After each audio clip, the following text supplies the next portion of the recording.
میں یقین مانے اس گارنٹی سے کہہ سکتا ہوں خدا نہ خواستہ وہاں پہ دل کا دورہ بھی پڑ سکتا تھا، جس طرح کی شدید حبس تھی۔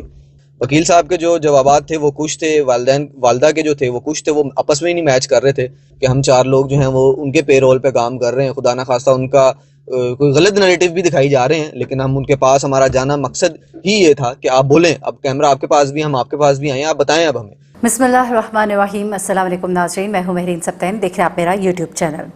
ناظرین، گزشتہ دنوں کچھ یوٹیوبرز جاتے ہیں دعوت پر ایک وکیل صاحب کی، اور اس دعوت میں وہ پہنچتے ہیں وہاں پر جہاں پر ظہیر کی والدہ کو اور اس کی بھابھی کو بلایا جاتا ہے اور ان کا انٹرویو کرتے ہیں۔ یہ انٹرویو جو ہے یہ بہت سے یوٹیوبرز نے کیا، اور ان یوٹیوبرز نے کیا جو مہدی علی کاظمی صاحب کو صحیح اور ان یوٹیوبرز کو غلط کہتے تھے، ظہیر کی فیملی کو غلط کہتے تھے۔ جس وقت ان کا یہ انٹرویو نشر ہوا تو بہت سے لوگوں نے انہیں کرٹیسائز کیا کہ بھائی آپ لوگوں نے یہ کیا کیا۔ اس کے بعد ان سے یہ سوالات بھی ہوئے کہ بیسیکلی ہوا کیا وہاں پر، ماجرا کیا تھا۔ سوالات میں بڑے جھول تھے، جوابات میں بڑے جھول تھے۔ میں نے چاہا کہ اس کی حقیقت جانوں، اور ہمارے بڑے ہی اچھے فرحان بھائی ہیں اور ان کا یوٹیوب چینل ہے، اور ان سے میری پھر بات ہوئی اور میں نے ان سے ذرا اندر کی کہانی جانی، اور بڑے ہی ایسے انکشافات ہیں کہ آپ بھی حیران ہو جائیں گے کہ لوگ کیسے کیسے گیمیں کھیلتے ہیں اور کیسے کیسے انٹرویو کیا گیا۔ یہاں تک کہ مجھے کچھ ایسی انفارمیشن بھی ملی کہ ایک بیچارے یوٹیوبر بھائی پر تو کیمرہ تک چوری کرنے کا، موبائل چوری تک کرنے کا الزام لگا دیا گیا، کیونکہ وہ موبائل جو ہے انہوں نے وہاں پہ رکھے ہوئے تھے ریکارڈنگ کرنے کے لیے، اور تاکہ کوئی بھی ان کی ویڈیو کو ایڈٹ نہ کر سکے، جو بھی سوالات کیے جائیں ایز اٹ از چلائے جائیں، کیونکہ ان کو یہ بڑے تحفظات ہیں جی ہماری ویڈیو بیچ میں سے کاٹ دی جاتی ہے، اس کا مطلب بدل جاتا ہے، چلے ٹھیک ہے آپ کا پورا رائٹ ہے۔ لیکن اس کے بعد جب وہ یوٹیوبر صاحب جاتے ہیں تو سننے میں یہ کچھ ایسے آیا ہے، اب پتہ نہیں یہ اگر ریومرز ہیں تو آپ ضرور اس کو کلیئر کر دیجیے گا کہ ان صاحب پر الزام لگا دیا گیا کہ جی آپ نے تو ہمارا فون ہی چوری کر لیا ہے، اور وہ بیچارے ہکا بکا کہ ہم کہاں صحافی اور ہم پر کیسے الزامات لگا دیے، تو ایسے تو لوگ ہیں گے۔ فرحان سے ہم ذرا بات کرتے ہیں اور ان سے جانتے ہیں کہ بیسیکلی اس دن ہوا کیا تھا۔ السلام علیکم فرحان، بہت شکریہ آپ کا۔ یہ بتائیں مجھے ذرا کہ بیسیکلی آپ کو کس نے انوائٹ کیا تھا، کس کے کہنے پر آپ وہاں پر گئے، کون لوگ ہیں یہ، اور آپ نے اپنا یہ ارادہ کیسے بدلا؟ جو کبھی آپ کہتے تھے کہ ہم ان کا انٹرویو نہیں کریں گے، تو آپ لوگ وہاں پر پہنچ کیسے گئے؟ ان لوگ کا مقصد کیا تھا بیسیکلی؟ بہت شکریہ مس مہرین، آپ نے بولنے کا موقع دیا، اور آپ بھی اس کیس پہ بڑا اچھا ایفیشینٹ کام کر رہی ہیں ماشاءاللہ۔ میں بارش ہو رہی ہے، ذرا راستے میں تھا تو اس لیے گاڑی ایک جگہ روک کے میں یہ ریکارڈنگ کر رہا ہوں۔ تھوڑی بہت جو وائس مائک تو میں نے لگایا ہوا، لائٹ جو ایشو ہوں وہ آپ کے آڈینس کے لیے کہ تھوڑا سا مینیج کر لیجیے گا۔ اچھا، آپ نے میرے سے پہلا سوال یہ پوچھا کہ ان لوگوں کے ہم نے انٹرویوز کیے، مطلب ظہیر کی والدہ کے اور ان کے جو وکیل ہیں علی جعفری، ان کے، تو ان لوگوں نے ہم سے خود کانٹیکٹ کیا، اور انہوں نے کیوں بلایا، ان کا کیا مقصد تھا؟ اچھا، انہوں نے خود سے کانٹیکٹ میڈیا کو کیا ہے، یہ ریالٹی ہے، کیونکہ ہمیں ظاہر ہے واٹس ایپ گروپ ہوتے ہیں، ان میں بھی انفارمیشن آ گئی تھی، اور ہمارے جو دیگر صحافی بھائی ہیں انہوں نے بھی ہمیں بتا دیا تھا کہ اس طرح اس جگہ پہ جو ہے وہ علی جعفری کے آفس میں انٹرویوز ہو رہے ہیں، تو آپ نے آنا ہے، سب کو دعوت عام ہے، جو جس طرح کے مرضی سوالات پوچھ سکتا ہے آ کے، کوئی رکاوٹ نہیں ہے۔ یہ ایک پہلی چیز ہے، دیکھیں آپ یہی دیکھیں، اب یہ دیکھیں یہ کس طرح سوچ آتی ہے کسی کو کہ یار آ کے کوئی بھی کس طرح کے بھی سوالات پوچھ سکتا ہے۔ اس کا مطلب اس سے پہلے جو انٹرویوز ہو رہے تھے وہ کیا پلانٹڈ ہو رہے تھے؟ یہ ایک بہت سوالیہ نشان ہے کہ یہ کہنا کہ کوئی بھی کسی بھی طرح کے سوالات جو ہے وہ آ کے پوچھ سکتا ہے، کیونکہ مہدی علی کاظمی سے تو میڈیا ٹرائل کر دیا نا ان کا، ہم نے ان کو تو ہم نے چھوڑا ہی نہیں، میڈیا نے جس طرح مرضی ان سے سوالات کیے۔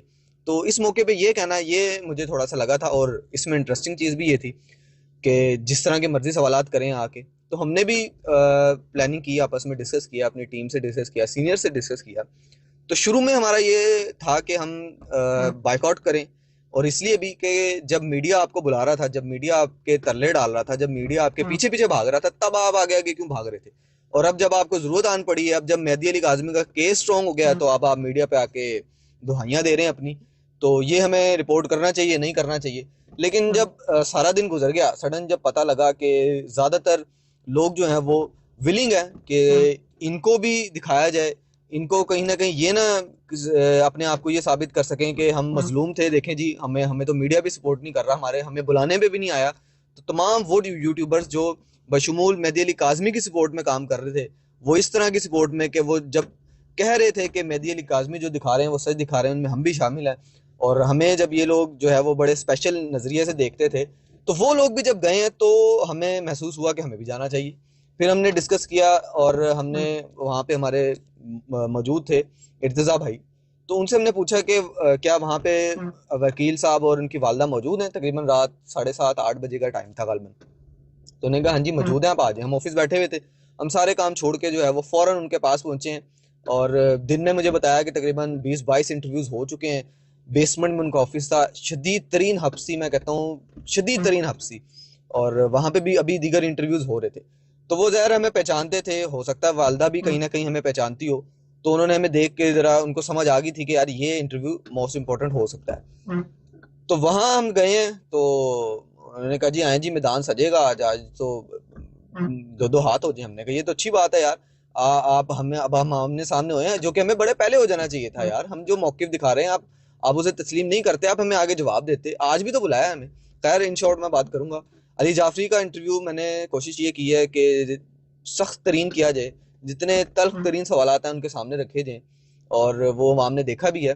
والدہ کے انٹرویو میں میری کوشش تھی کہ وہ بزرگ خاتون ہے، اور جب مجھے بتایا گیا کہ وہ صبح سے بیٹھی ہیں اس کمرے میں جہاں شدید حبسہ، میں یقین مانے اس گارنٹی سے کہہ سکتا ہوں خدا نہ خواستہ وہاں پہ دل کا دورہ بھی پڑ سکتا تھا، جس طرح کی شدید حبسی. تو میں تو پہلے ہی دیکھ کے ان کو بڑا، مجھے ان کے اوپر ترس فیل ہو رہا تھا جب میں نے ان سے پوچھا کہ آپ صبح کی بیٹھی نہیں ہیں.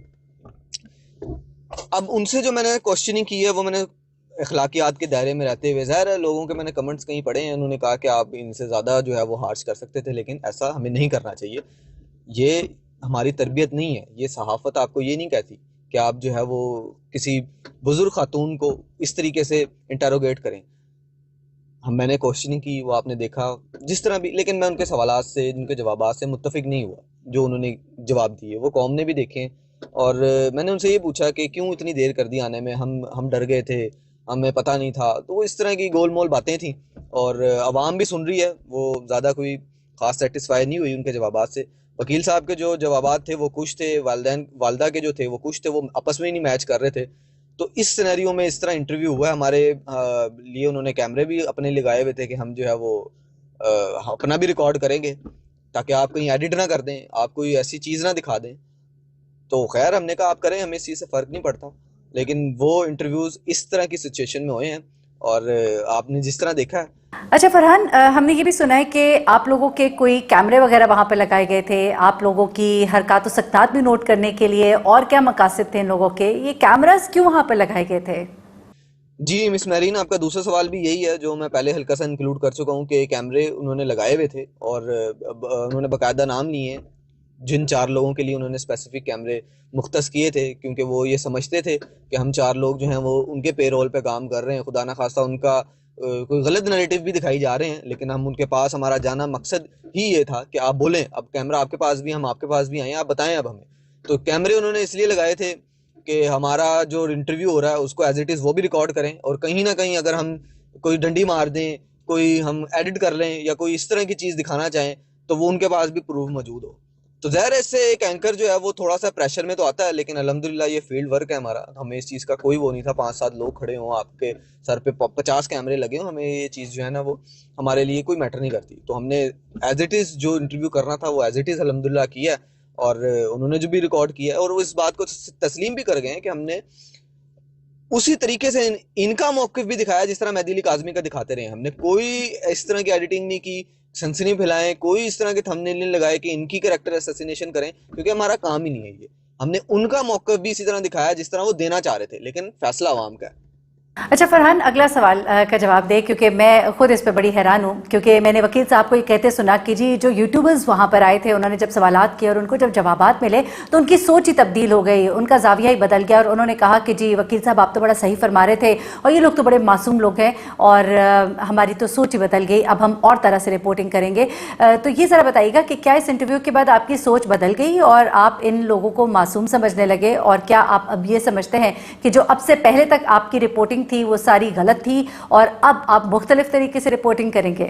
جی مس مہرین، آپ نے تیسرا سوال ہی میرے سے پوچھا کہ ان کی والدہ سے، ان کی فیملی سے ملنے کے بعد سوچ تبدیل ہوئی. دیکھیں سوچ تبدیل نہیں ہوئی، وہ باہر یہ ہم سے ریویو لے رہے تھے کہ آپ آئے ہیں، آپ بتائیں آپ کو کوئی ٹینشن تو نہیں ہوئی انٹرویو کرتے ہوئے، کوئی کسی نے پریشرائز تو نہیں کیا آپ کو؟ ہم نے کہا نہیں جی، ہمیں کوئی فی الحال تو ٹینشن محسوس نہیں ہوئی. ہاں آپ لوگوں نے کیمرے لگائے تھے اس سے ہمیں فرق نہیں پڑتا. اور اس کے علاوہ کوئی ہمیں خاص وہ نہیں ہوئی, کیونکہ میں نے والدہ کا انٹرویو سیپریٹلی بیٹھ کے کمرے میں کیا. ان سے جو سوالات میں نے پوچھے وہ مجھے کسی نے روکا نہیں پوچھنے سے, اور کسی قسم کا کوئی پریشر نہیں تھا. ان کی کوئی بات سن کے ہم یہ امپریس نہیں ہوئے کہ ہاں ہم ان کو کہہ رہے ہوں کہ جی آپ ہم تو سمجھتے تھے گینگ لگتے ہیں, اور ہمیں تو ایسا کوئی محسوس نہیں ہوا. یہ ہم نے کبھی نہیں کی بات. صرف وہ ریویو باہر اس لیے لے رہے تھے, اور ان کا شاید بنتا بھی ہے, کیونکہ ان کا اگر اب ان کا بنتا ہے کہ انہوں نے اتنا پریشر جھیل لیا اور لوگ ان کو اب گینگ سمجھ رہے ہیں. لوگ ان کو جو ہے وہ ان کی اپنی وجہ سے, جس طرح انہوں نے کس طرح بیٹھ کے لائیو گالیاں دی ہیں اور کس طرح انہوں نے اس کیس کو خراب کیا ہے, تو اپنی آپ کو کلیئر کرنے کے لیے ان کو یہ بھی کرنا پڑا کہ وہ ہم سے ریویو لے رہے ہیں کہ آپ بتائیں ہم نے یہاں کوئی پریشرائز تو نہیں کیا. اب یہ چیزیں دیکھیں نا, یہ چیزیں نوٹ کریں. اور سوچ تو بالکل بھی نہیں تبدیل ہوئی. وہ میں نے ان کے ریویو میں بھی کہا کہ میں نے جو ماجی سے سوالات پوچھے ان کے کوئی خاطر خواہ جواب مجھے ملے نہیں, اور جو میں نے علی جعفری سے پوچھے اس میں بھی کوئی خاص انہوں نے متاثر نہیں کیا مجھے. وہ کہہ رہے جی حکومت کندھے سے کندھا جوڑ کے کھڑی تھی. میں نے کہا پہلی پیشی پہ تو میں موجود تھا, جہاں سندھ ہائی کورٹ میں جہاں بچی کو پہلے دن پروڈیوس کیا گیا تھا, پہلے دن بچی آئی تھی وہاں. اس کے بعد سندھ کے جو ہیں وہ اپنے اٹارنی جنرل کہہ رہے تھے کہ یہ کوئی کیس نہیں ہے, آپ اس کو پنجاب ریفر کر دیں. سی کلاس چلان پولیس نے جمع کرا دیا. پولیس کیسے ساتھ دے رہی تھی, حکومت کیسے ساتھ دے رہی تھی؟ میں نے ان سے یہ سوال پوچھا, اس کا کوئی خاطر خواہ جواب نہیں. تو اس چیز سے ہماری نا سوچ تبدیل ہوئی ہے. ہاں ہمارا یہ مقصد ضرور تھا. ہم سے لوگوں نے یہ بھی میں بات ایڈ کر دوں, ہم سے لوگوں نے یہ بھی پوچھا آپ کیوں گئے, آپ کو کیوں جو ہے نا وہ ضرورت تھی, آپ کیوں ان کا موقف جو ہے وہ میڈیا پہ دکھا رہے تھے. تو میں نے ان سے یہ کہا کہ یہ رائٹ ہر ایک اس شخص کو ہے, خدا نہ خواستہ جو بہت سنگین جرم بھی کرتا ہے. اسٹیٹ اسے وکیل پرووائڈ کرتی ہے, میڈیا اس سے پوچھتا رپورٹ کرتا ہے. جب ساروں کے جانے کے باوجود ہم نہ جاتے تو پھر یہ چیز پہ ٹھپا مہر لگا دینی تھی انہوں نے. دیکھیں جی وہ جو ہے وہ پے کام کرتے ہیں, لوگوں سے پیسے لیتے ہیں, تو اس لیے وہ ہمارے پاس نہیں آئے. تو ہمارے لیے جانا ضروری بھی تھا, آپ کو دکھانا بھی ضروری تھا کہ وہ لوگ کیا کہہ رہے ہیں. اور آپ لوگوں کا جو عوام سن رہی ہے ان کے سینٹیمنٹ ظاہر ہے مہدی علی کاظمی سے منسلک ہیں, وہ فیصلہ ان کا ہے. لیکن رپورٹ میڈیا آپ کو پتا ہے دونوں سائڈ کرتا ہے, وہ دونوں سائڈ تصویر کے دونوں رخ دکھاتا ہے. تو ہمیں پہلے تو موقع نہیں مل رہا تھا, لیکن اب اگر انہوں نے موقع دیا تو ہم بھی بائیک آؤٹ کرنا چاہ رہے تھے کہ ہم نہ جائیں, کیونکہ میڈیا آپ کے گھر کی لونڈی تو نہیں ہے جب چاہا بلا لیا آپ نے. لیکن اس کے باوجود بھی ہم اپنے ظرف کو مارتے ہوئے ہم گئے اور جا کے ہم نے دکھایا, رپورٹ کی ہے. اچھا, لیکن یہ مجھے ذرا واضح کر دینا کہ کیا آپ کی پارٹی بدل گئی ہے, سوچ بدل گئی ہے ایگزیکٹلی؟ مس مہرین, آپ نے نیکسٹ کوشچن پوچھا کہ اس انٹرویو کے بعد ہماری سوچ بدل گئی, ہم نے پارٹی بدل لی. ایسا کوئی نہیں ہے, ایسی کوئی چیز نہیں ہے. وہ تو دیکھیں, میں نے آپ کو جس طرح کہا کہ وہ اس طرح کی چیزیں لاتے رہیں گے, انہوں نے کچھ نہ کچھ تو مارکیٹ میں نیا دینا ہے نا, تو وہ جو مرضی کہتے ہیں اس سے عوام سمجھتی ہے, عوام زیادہ ماشاءاللہ عقل مند ہے اور عوام بہتر فیصلہ کرنا جانتی ہے. ہم جس طریقے سے پہلے دن سے مہدی علی کاظمی کے ساتھ کھڑے ہیں, اور اس لیے کھڑے ہیں کہ ہمارا کوئی نہ ان سے پرسنل تعلق ہے, نہ ہم کبھی ان کو جانتے تھے, صرف اس لیے کہ پاکستان میں اس ٹرینڈ کو ہم نے پروموٹ نہیں کرنا, خدا نہ خواستہ کہ کسی بھی طرح سے کسی بھی بچی کو جو ہے وہ ورگلا کے کسی بھی طریقے سے اغوا کر کے لے جایا جائے, اس کے بعد جو ہے اس کو نکاح کا رنگ دے دیا جائے, اس کی مرضی اس کے ماں باپ کی مرضی شامل نہ ہو. اس چیز کے ہم جو ہے وہ خلاف لڑ رہے ہیں, اور ہمارا مقصد بھی یہی ہے کہ ہم پاکستان میں جو ہے وہ اس چیز کو خدا نہ خواستہ پروموٹ کرنے سے اپنی ہماری جتنی حد تک کوشش ہو سکتی ہے وہ تو ایٹ لیسٹ ضرور کریں. پارٹی بدلنے والا سوال قطعی پیدا نہیں ہوتا, اور نہ خدا نہ خواستہ ہم اس طرح کی چیز میں کبھی جائیں گے یا کبھی اس چیز کو رپورٹ کریں گے کہ ہاں آپ نے بڑا اچھا کام کیا اگر آپ یہ بدل. ہم سوالات تلخ سے تلخ کرتے جائیں گے جب تک کہ وہ ہمیں جواب سیٹسفائی ہو کے نہیں دیتا, اور وہ ان کے پاس ہیں بھی نہیں. اب انہوں نے سچ بتانا ہے, وہ ٹائم آ گیا. جھوٹ انہوں نے جتنے بولنے تھے بول لیے تھے کہ میں ٹیکسی میں آئی تھی بچی تو میں بڑے آرام سے بیٹھا ہوا تھا, جا کے 22,000 روپے میں نے نکال کے دے دیے. اب بتا رہا ہے کہ بھائی ہم لینے گئے تھے, تو اب انہوں نے سچ بولنے کا ٹائم ہے ان کا, تو وہ سچ بولیں گے انشاءاللہ. اب اچھا, آپ کو تمام تر پروسیس میں سمجھ کے آئی ان لوگوں کا مقصد کیا تھا ایگزیکٹلی, یہ تمام پریکٹس کرنے کا, یہ کیوں کر رہے تھے, انہوں نے کیوں سب کو بلایا, سب کو تو نہیں لیکن پھر بھی کیوں بلایا؟ لاسٹ آپ نے میرے سے یہ پوچھا, اس تمام تر ایکسرسائز کا مقصد میرا خیال سے یہ تھا کہ وہ جو ایک میڈیا میں ان کا ایک سسپیشیس ہوئی نہیں ہے نا, وہ کہ وہ ملتی نہیں ہے کسی کو یا وہ گینگ ہے, اس چیز کو کلیئر کر دیں. گینگ سے مراد کیا ہوتا ہے؟ آپ گینگ کی اگر تشریح میں جائیں تو یہی ہوگا نا, 5-6 لوگ جب مل جاتے ہیں, چلو 5-6 بھی میں زیادہ کہہ رہا ہوں, 2-3 لوگ بھی جب مل جاتے ہیں اور اسپیسیفک ٹاسک پہ کام کرتے ہیں اور ایک کسی مقصد کو حاصل کرتے ہیں, اس میں کتنے سارے لوگ ہیں, 33 لوگ, وہ کون ہیں؟ تو یہ اس چیز کو جھٹلاتے ہیں. اب وہ 33 لوگ یہ کہیں گے ہم ہیں ہی نہیں. وہ نکاح خواہ جو کہ کہہ رہا ہے کہ میں نے نکاح نہیں کروایا تھا, وہ اپنے بیانات بار بار بدل رہا ہے, اس کی ضمانت ابھی تک نہیں ہوئی, وہ اس چیز کو بھی ڈینائی کریں گے.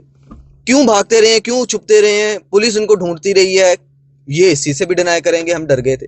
تو یہ بہرحال اس میں کوئی نہ کوئی چیزیں انوالو ہیں, اور اس چیز کو کلیئر کرنے کے لیے میرا خیال ہے کہ پریس کانفرنس بھی کی گئی, میڈیا کو بھی کھلے عام دعوت دی گئی, اور بس کہہ دیا گیا کہ جی آپ بس گول مول جواب دیں اور ہم اس کو چیز کو جو ہے نا وہ دیکھ لیں گے. اور اس چیز کو, اس پرسیپشن کو ختم کرنے کے لیے شاید یہ میڈیا پہ آئے ہیں, اور اس چیز کا میرا نہیں خیال کہ ان کو کوئی بہت زیادہ فائدہ ہوا ہوگا, کیونکہ اب انہوں نے بہت دیر کر دی ہے, عوام جو ہے وہ سمجھ چکی ہے, ادارے بھی متحرک ہو چکے ہیں, اور آپ دیکھیں انویسٹیگیشن چل کیسے رہی ہے. آئیو نے جو ہے وہ میڈیکل کرانے کی بھی درخواست دی ہے, انہوں نے 375 کی بھی دفعات ایڈ کر دی ہیں. تو یہ بہت جو ہے نا میں سمجھتا ہوں کہ اب جس طرح تفتیش ہونی چاہیے تھی اس طریقے سے وہ بڑی لیٹ ہو رہی ہے, لیکن الحمدللہ ہو رہی ہے. اور اب بچی والدین کے پاس جائے, یہ تو پہلے دن سے جو ہے نا وہ والدین کی بھی خواہش ہے, وہ ہماری بھی خواہش ہے, وہ پوری پاکستان قوم کی خواہش ہے, لیکن تھرو پراپر چینل جائے. ان کے پاس کوئی یہ نہ کلو رہ جائے کہ جی ہمارے سے بچی لے گئے, ہمارے پہ الزام لگایا, اور الحمدللہ یہ چیز جو ہے وہ اب اسٹیٹ کے ہاتھ میں چلے گی. اب ان کو وہ کہتے ہیں نا پولیس کی دشمنی بھی جو ہے وہ جو ہے دوستی بھی اچھی نہیں ہے, دشمنی بھی اچھی نہیں ہے. تو یہ پہلے پولیس جو ان کو پروٹیکٹ کر رہی تھی, اب وہی پولیس جو ہے وہ ان کے جو ہے نا وہ ان کو شکنجہ ان کے لیے تنگ کر رہی ہے. تو اب جو ہے ان کے پاس کوئی چارہ نہیں ہے. اب دیکھیں ہم میسج کر رہے ہیں WCC کے آفس میں بیٹھ کے کہ جی میرے سے ملنے آ جاؤ, میرے سے غلطی ہوگی, میں آپ کی بیٹی کو بڑا خوش رکھوں گا. اب کیوں کر رہے ہو بھائی؟ پہلے جہاں باپ تڑپ رہا تھا پہلے کیوں نہیں خیال آیا تھا؟ تو بہرحال وہ ساری چیزیں, تو اس ایکسرسائز کا مقصد ہی یہ تھا. لیکن اب جب سچ سامنے آ جائے گا نا, اس چیز کو جو ہے نا میں یہ سمجھتا ہوں اگر ایکسیپٹ کر لیتے ہیں تو شاید ان کی کوئی عزت بچ جائے, شاید ان کی کوئی عزت بچ جائے, جو کہ ختم ہو چکی ہے, جو کہ یہ پروف کر چکے ہیں اپنی خود. تو اس چیز کو جو ہے نا یہ انہوں نے ابھی تک تسلیم نہیں کیا, اور آخری حل ان کا یہی ہے کہ اب صلح کے لیے پریشر ڈالا جا رہا ہے, دباؤ ڈالا جا رہا ہے. اور میں نے بھی کچھ کوشچننگ اس لیے کی تھی اس طرح کی کہ پتہ لگے کہ اب ان کے ارادے کیا ہیں, اور اب جو ہے نا وہ آفر کرا رہے ہیں. کیونکہ مہدی علی کاظمی سے تو میں بہت پہلے سے پوچھ رہا ہوں کہ سر کوئی صلح کی آفر آ رہی ہے, کوئی کسی نے کوئی کال کی ہے؟ تو وہ تو کہتے تھے مجھے آج تک نہیں یار کال آئی. اب یہ شروع ہو گئے ہیں, اور اب اس چیز کو ختم کرنے کے لیے, اب اس کیس کو نپٹانے کے لیے جو ہے نا یہ آفرز دے رہے ہیں. چل جی, بہت شکریہ فرحان آپ کا, کیونکہ بہت ضروری تھا یہ باتیں بھی کلیئر کرنا, کیونکہ دوسری سائڈ سے جب بے پرکی اڑائی جاتی ہے اور اپنی مرضی کے جملے, اپنی مرضی کی باتیں کی جاتی ہیں, تو میں نے کہا کہ ان یوٹیوبر سے خود ہی پوچھ لیتے ہیں کہ وہ پارٹی بدل گئے, سوچ بدل گئی کہ نہیں بدلی. تو ناظرین میری کوشش ہوتی ہے کہ ہر وہ سوال جو آپ کے ذہنوں میں ہے اس کا سوال کا جواب میں آپ کو لے کر دوں, اور یہی اس کوشش کے سلسلے کی کڑی بھی تھی. مجھے مہرین سبتین کو اجازت دیجیے گا, اپنی دعاؤں میں مجھے بھی یاد رکھیے گا, اپنا بہت خیال رکھیے گا. اللہ حافظ.